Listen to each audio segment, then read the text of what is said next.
Hi and welcome to this chess session here for you on YouTube. Thank you, YouTube. I'm in my kitchen and I don't usually do this, but I've been spending some time on doing this video. I'm not trying to harp on, but I've been doing a lot of Saturday trying to get a video on YouTube, and it didn't take and all that sort of stuff. It used all my fast-paced data from skinny cellular network, so I'm now on endless data, but at a slower rate. I don't really too mind much that at all, whatever I want to say, but it's just like being that sort of time at the moment because my computer, bless it, is now at the workshop to get upgraded for you so that I can bring a way better video and everything like that, and I can do a bit more. It can stand a little bit longer. Oops, we don't want it to be too much longer. But this game I'm bringing you is out of this book. Okay, now this is an old book. What is this book? This book is a very, very good book. And it doesn't have to say the person's first name on the front cover. You might be able to see it. It doesn't have to say their first name on the front cover because everybody that plays chess should know this name. It's this is the word synonymous. Maybe I should do an outtake for that. But I've done some videos on this. It's not funny, but I do want to bring you this game. So that's an important quality, and that in chess is persistence, because you can keep on coming back even though I've lost every other tournament.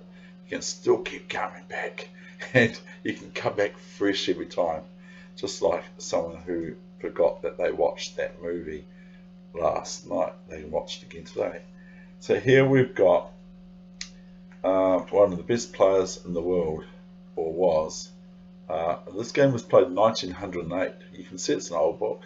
This game was played in none other than Vienna Tournament, 1908, not 1908, 1908. And who are the players? Jacques Mieses. I have looked up his name the other day on Saturday, had it written down and all that sort of thing. I had it all worked out, and I lost my paperwork. But I have got this book here, so that can help me a little bit. I'm going to need help. Everyone might agree that I need help. So anyway, this is a game, and I wouldn't mind help. I wouldn't mind help. So I'm upgrading my computer, and here is this game. Now, why do I bring you this game? This game of chess was played back then, 1908. But the thing is with Marshall is he's a very feisty player. He doesn't mind to lose a pawn here and there or whatever, as we all know about the Marshall attack in the Spanish opening, or that's the thing. You can go and check up Marshall's, Marshall's sort of gambit kind of thing in the Rider pairs, or the Spanish. So you can go check that up. And he likes to, for my opinion, I'm saying this, he likes an open game, and he has great assertiveness in his play and feisty flair to his games, and he doesn't just play the normal old move that other players might play, even though he can and is quite capable of doing that sort of game. He's one that I really like Morphy and Kasparov, Garry Kasparov. Everyone knows his name. So this is Marshall's best games, and this is one of the 100 best games that he played, and it's against Mieses. So it's not like he's no good at chess or anything like that. So here we go. I'm going to have this as a hiccup. E4, E6, D4, D5, Knight C3. Now what am I bringing you? I'm bringing off peak, off the given track sort of main line for black here on move 3 in the French defense.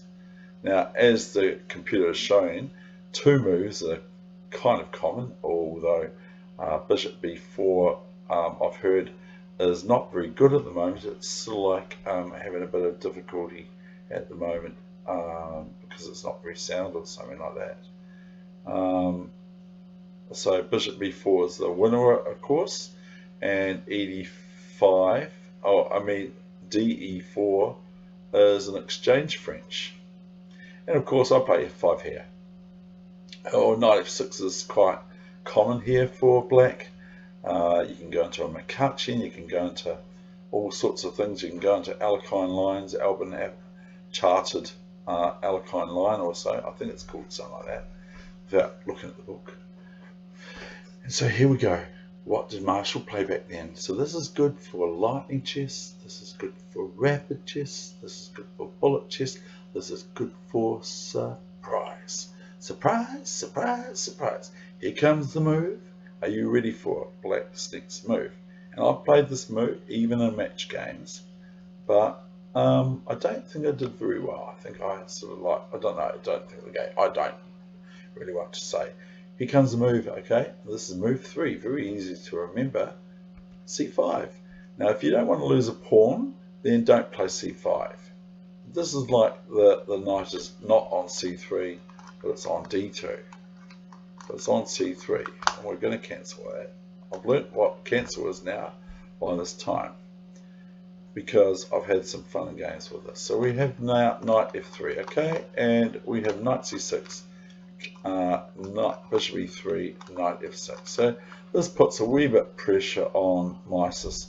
So he decides to what's called surrender the center, and now take a pawn in the center on the flank of the center, or the outer skirts of the central squares. These are the central squares here, these four, and these are the outer center squares. This is the flank, and the flank, the queen's flank, and the king's flank, and all that sort of stuff, blah blah blah. So what does Marshall play? He plays bishop e3 and bishop e2 and castles and castles. No. See, it doesn't work, does it? The computer will not let rook f1 happen, but it will now. Castles, and then we have rook e8 and h3 and bishop f5. I'm not even looking at the book, I'm remembering it. Now was it a3? Yep. So here we come to a part of the game that you can think about what move you'd play here for black. Now notice that if we asked Stockfish who's winning, they would say every day white. But the computer would say that, the engine. But that's not taking into consideration who is black and when was it played and all that sort of thing. Because according to computers, this is better for white. This position is better for white. And probably, you know, in play, it is better for white. But if you want to play chess and enjoy it and have a go and step outside of the square, the comfortable square of playing a Queen's Gambit, declined and maneuvering around all the place, then this might be an option for you to play this sort of line, especially in blitz and bullet and rapid. Okay, so here we've got a3. So what's your next move? Your next move is something that stops b4. So what's that move? It is, of course, a5. And I've done this so many times this game, it's not funny, but I've just discarded them and they've been corrupt, and I've tried to download the video on the other day and that sort of thing. Okay, now, and it isn't a very long game either, it's 32 moves long or something to that effect. Now I'm going to just keep my book here just so that I have a point of not making any more mistakes, because I can't really be too keen on making any more mistakes. of this. I've got the actual wrong game. I'm sitting there going, I don't recognise any of these moves or any of this game. And we've got a Queen's Gambit declined for him being white. But I think Marshall is one to look at. Very, very instructive with his play. So here we got A5, and now the knight goes to A4, okay?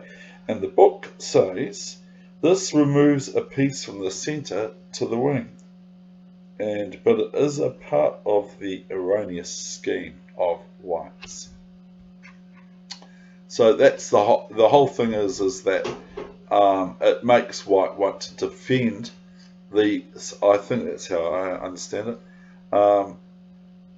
It makes white want to hang on to the C5 pawn. So that takes some time and effort, and the moves it's off to the side here.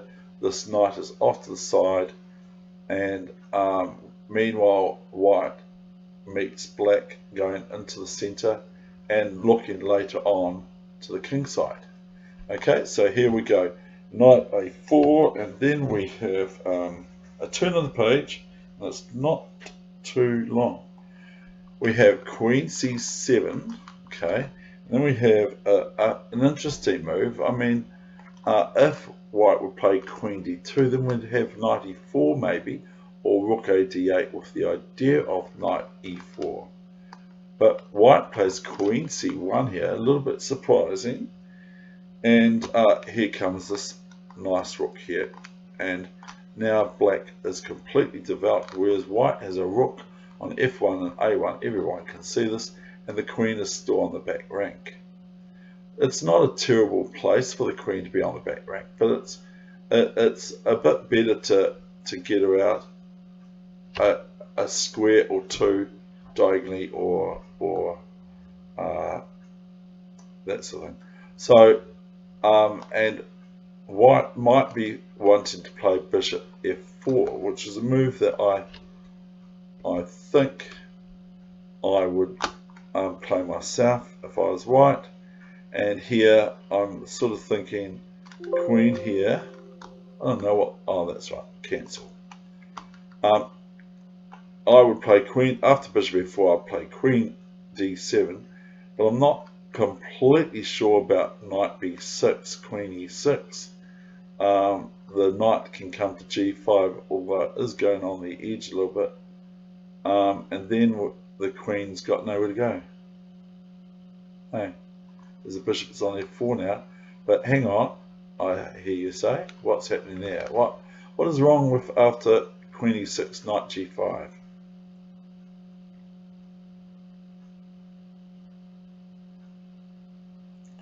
And what is wrong is the following. Okay, so if you want to try to think about it, just pause, but otherwise I'm going to tell you that after knight G5 for white, after bishop F4, queen D7, knight B6, queen E6, knight G5, we have queen takes bishop on E2, and the queen can just hop back to A6 if it so wishes. It's not a terrible square, or just take the pawn on C2 with the queen, as the bishop defends the queen on C2 of blacks. So here we got queen to C7 and queen C1 and rook A D8 and bishop D3. Now the thing is that here we go. This is the move. Everyone's going to play this move, aren't they? Knight E4, and look at this piece. It's now over the side of it's on white side of their half, and if the whistle blows and the referee umpire says, oh yeah, everyone go back to their positions, it happens in sport but not in chess. Chess, we can leave our piece in the enemy camp, and it doesn't have to retreat and go back to G8 where this knight's come from, or F6. So we've got knight E5, Black has now secured a strong concentration of pieces in the centre, against which his opponent's game has an appearance of lifelessness. Well, it is a wee bit, because if the queen comes out to the E or the D files, if it comes out onto those squares, then it has the problem of dealing with the rooks on D8 and E8 respectively. So this is the situation. So white now plays knight d2, and why does white play knight d2? Because white is interested, being a pawn up, in exchanges, and I'm just saying that from a basic point of view. I'm not saying that's the way it is, okay? So that's just my phone, and that can do, I can just keep ringing and ticking over. So, and that's Hogan's Heroes, of course. So here we've got another centralizing move. We've got Queen e5. Well done. This is actually threatening a d4, which is merely a feint, and it's threatening to win the c5 pawn back. So here's rook e1, and now it looks a wee bit scary for the knight on e4 and the queen on e5 and the rook on e1, threatening the queen, maybe, possibly, eventually. So white now is met with queen f6, and then we have bishop takes knight. Now what you play? Bishop takes knight, and the pawn's showing what to do. It's not a good idea to exchange too much off, because then of pieces, because white is a pawn up. So if we swap off all the pieces, then white probably will win or draw. Knowing Marshall, he'll probably still have winning position. So we catch it with the pawn. Okay, now there's a wee move here. I think I'm right with knight f1. Yeah, it's the other move, a3 before, and so we have knight f1, and then we have a move that threatens checkmate in 2 moves. What is that?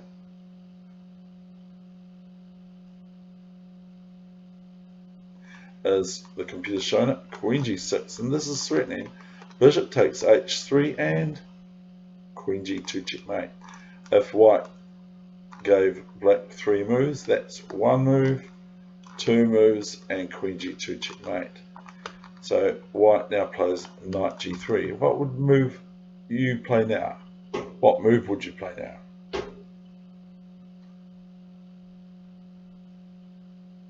I know the rest of it, I'm still just looking, just in case, because there's a particular pawn move that catches me off guard every time.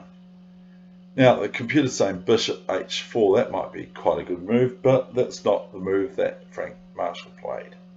He played back then in Vienna Tournament h5, and well done if you thought of this move.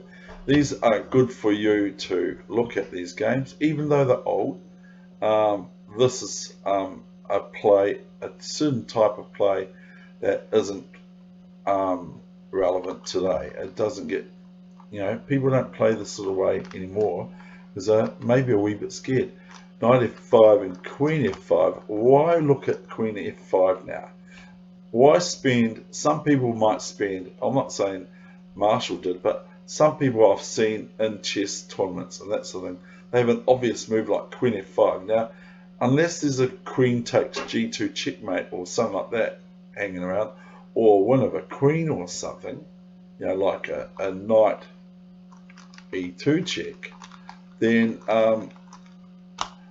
I see no reason why one should look at this for too long. So queen f5 is the capture back, and now I think it's the b4 move now. No, it's not.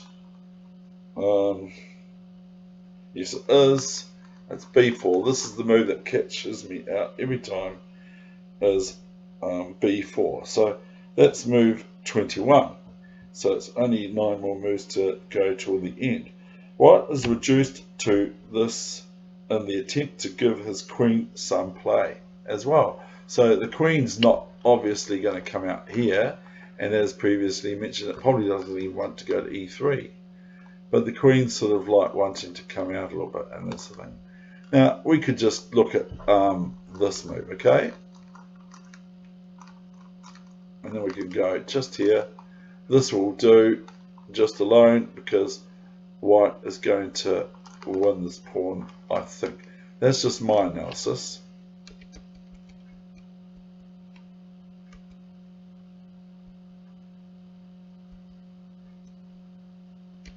We don't want that, do we? Oh no, gone's done it again. Okay.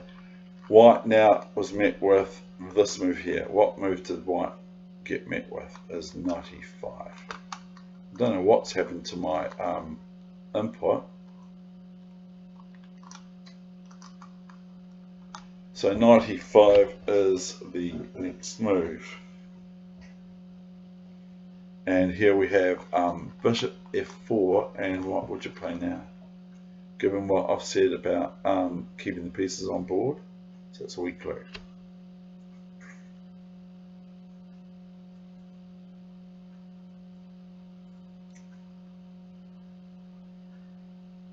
We have now knight to g6, the computer shows, and we have bishop e3. Now what would you play?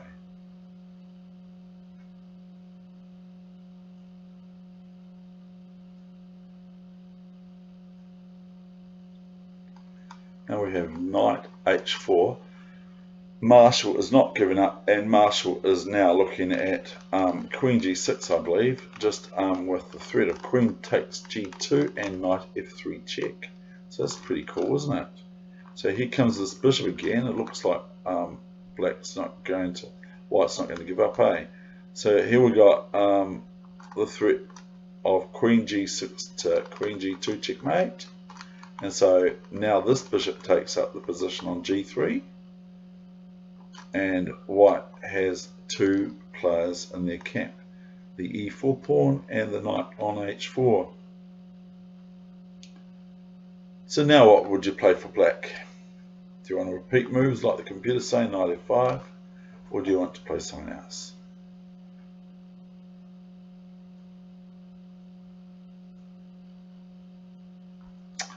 And so here comes the move, is bishop g5. Well done, that's quite a good move. And now bishop f4 will not do. Why not?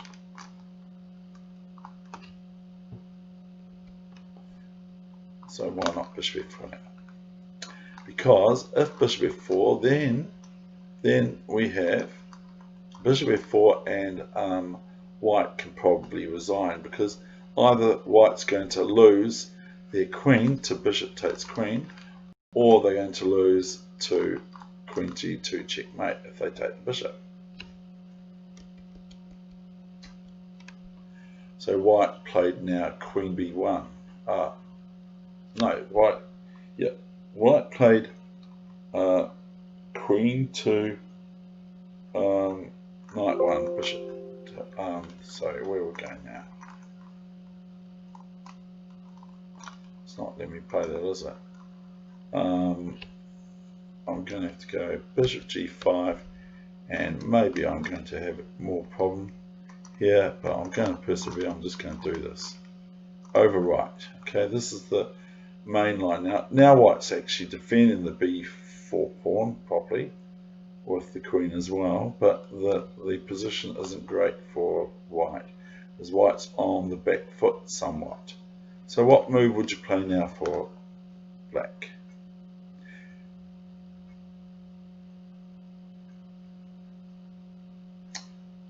And it's the primo place for rook, so that's the big clue, is rook d2. This is the position for rooks, is on the 7th rank. Now we have just a few more moves to go, and it's finished. The game is over. So queen b3, what's your next move? What are you going to play next move?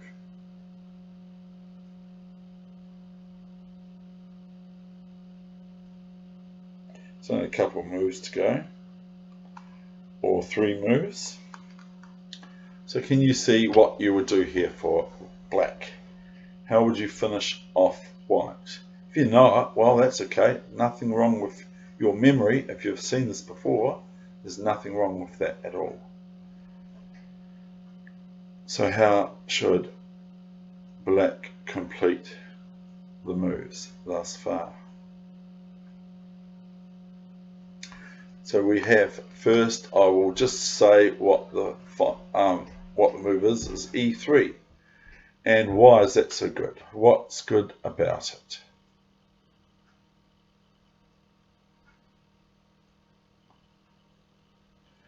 Is, let's just say white plays bishop h4, then we have bishop h4 for black, then we're threatening ef2 check with the pawn, and then we're threatening fe1 possibly check with the queen on e1, or we have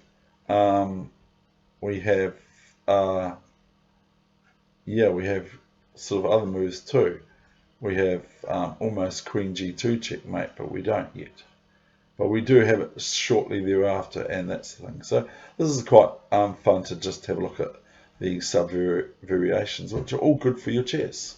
They're all good. Everything, if it can help me, it can definitely help you to just have a look at the sidelines, and that's the thing, to work out what white maybe did wrong. So here we have got this move here, e3, and Mieses just plays queen c3, which is a bit sad really, because here is rook c2 can happen next move. So queen c3, we could play this if we wanted to. That's not what Marshall played. Marshall played simply this move, and after bishop f2, what did he play last move? And then that's the end of the session. And hopefully this gets to go to air, as opposed to all the other ones that didn't. So after ef2, overwrite. Now black could be met with this, which they are, bishop f2, and it's not far away from checkmate, is it really? I mean, maybe we could just go bishop here, and then, but hang on, we can't do that, can we? Because if we go bishop f6, then what happens?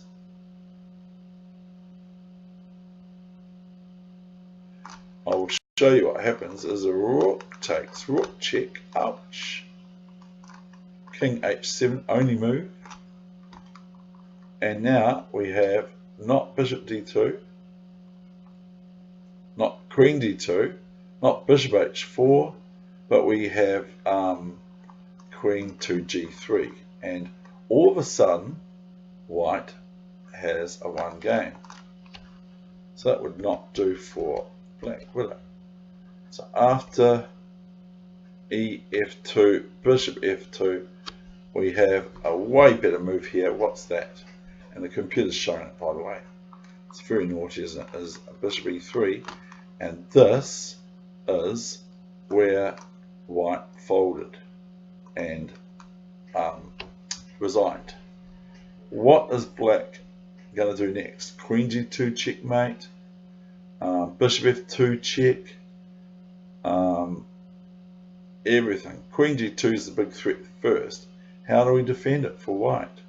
Maybe we could play g4, but then we have just moves like queen e4, after g4, queen e4, and then we've got queen g2 check. So let's say white plays g4, because there's not much here, because if g3, no good, because the queen takes pawn check, and then the bishop can't take the queen, and then queen g2 is checkmate, regardless of where the king goes. So we'll just try g4, okay? Now we can just go queen here, and that's the move I like most, whereas you might like another move, and you can take the rook here, of course, and that's the thing, but it doesn't matter because queen g2 is checkmate, or knight e3 is check winning the queen with check thereafter, the next move, etc. Just depends how you want to play it.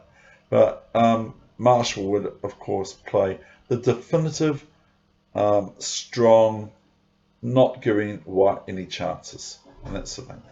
All the best with your chess, no matter where it's at, wherever you're at, even if you're my opponent. Look at Frank J. Marshall. Have a look at his games. They wouldn't name an opening after him if he wasn't any good. He is quite scary to play if you've got to play, if you're playing the Spanish against him, bye-bye. And so, all the best with your chess, no matter where it's at, even if you're my opponent. And primarily, enjoy the game of chess. It's very, very important. And that's true of any sport.